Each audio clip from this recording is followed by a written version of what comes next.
क्या बांग्लादेश में कट्टरपंथियों पर चुनावी मुहर लगने वाली है?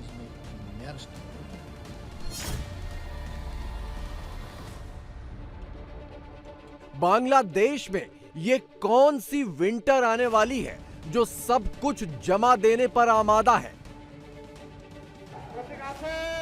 क्या 54 साल बाद बांग्लादेश फिर से पूर्वी पाकिस्तान बनने वाला है?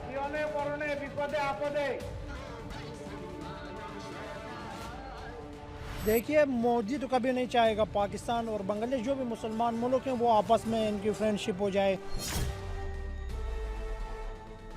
भाई साहब, ये वही बांग्लादेश है जिससे आपकी जो दुश्मनी है वो इस हद तक थी कि बात करना तो दूर की बात, एक दूसरे की तरफ देखना भी गवारा नहीं था। ये तमाम जो हालात हैं उसके पीछे जिम्मेदार सिर्फ और सिर्फ इंडिया है। इंडिया जो है ना अपनी फंडिंग करती है, हमारे मुल्क को कमज़ोर करती है, आर्मी के खिलाफ लोगों को उकसाती है। खालिदा जिया के वारिस तारिक रहमान आए,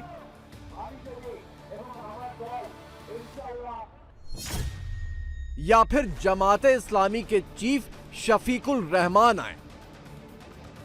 बांग्लादेश में दोनों में से एक ना एक तो आएगा।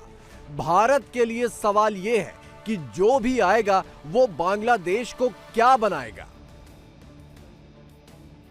बांग्लादेश में वोटिंग की घड़ी नजदीक आ गई और वोटिंग से पहले ठीक वही हो रहा है जो भारत के लिए और बांग्लादेश के हिंदुओं के लिए सीधा सीधा सायरन है।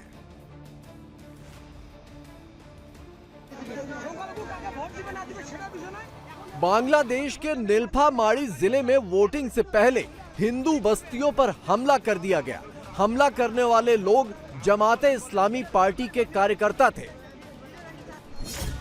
हिंदू बस्तियों में कई घरों को आग लगा दी गई और खुल्लम खुल्ला चेतावनी दी गई कि अगर जमाते इस्लामी को वोट नहीं दिया तो इससे भी बड़े हमले के लिए तैयार रहो। चुनाव से ठीक पहले बांग्लादेश में जिस शख्स का कद और नाम बहुत तेजी से उठा वो है शफीकुर रहमान, जमाते इस्लामी के चीफ, जो इस्लामिक कायदे के हिसाब से खुद को अपनी पार्टी का अमीर कहते हैं। चुनाव में वोट के लिए इनकी पार्टी हिंदुओं के घर जला रही है, मार रही है, धमका रही है, लेकिन शफीकुर रहमान मुस्कुराते हुए दुनिया को सब कुछ ठीक होने का मैसेज दे रहे हैं। There is no second class citizen. Sir, all there of is us. no second class citizen. All of us. I have no minority in my country. Hindu? No? No minority. We all are equal. How are Bangladesh?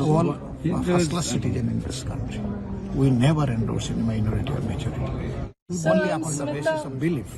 We never admit it. Only Bangladesh. Nothing. Do you think there would be segregation of women and not integration, sir? All the answers have been given. And everything available in our website and media, like you. Bangladesh में शेख हसीना की party Awami league ban हो चुकी है। जाहिर है कि वो चुनाव नहीं लड़ सकती। ऐसे में सत्ता की लड़ाई में दो बड़े दावेदार हैं। पहली BNP यानी बांग्लादेश नेशनलिस्ट पार्टी और दूसरी है जमाते इस्लामी बांग्लादेश, जिसका नेशनल सिटीजन पार्टी के साथ गठबंधन है और इस गठबंधन में कुल 11 पार्टियां शामिल हैं। National citizen party Sheikh Hasina की सरकार उखाड़ने के बाद विद्रोही छात्र गुटों ने बनाई थी। यह अपने आप में दिलचस्प है कि हसीना सरकार को तानाशाह कहने वाले और सत्ता से उखाड़ने वाले छात्र और बागी गुटों ने एक ऐसी पार्टी से हाथ मिला लिया है जो बांग्लादेश को 1971 से पहले वाले दौर में ले जाना चाहती है, पाकिस्तान को गले लगाना चाहती है। जमाते इस्लामी के चीफ शफीकुर रहमान के ऐसे पोस्टर बांग्लादेश में जगह जगह लगे हैं जिसमें मशहूर सीरीज गेम ऑफ थ्रोन्स के किरदार जॉन स्नो की तर्ज पर रहमान को दिखाया गया है। स्लोगन है विंटर इज कमिंग। कहीं कहीं रहमान को अगले PM के तौर पर प्रोजेक्ट किया गया है।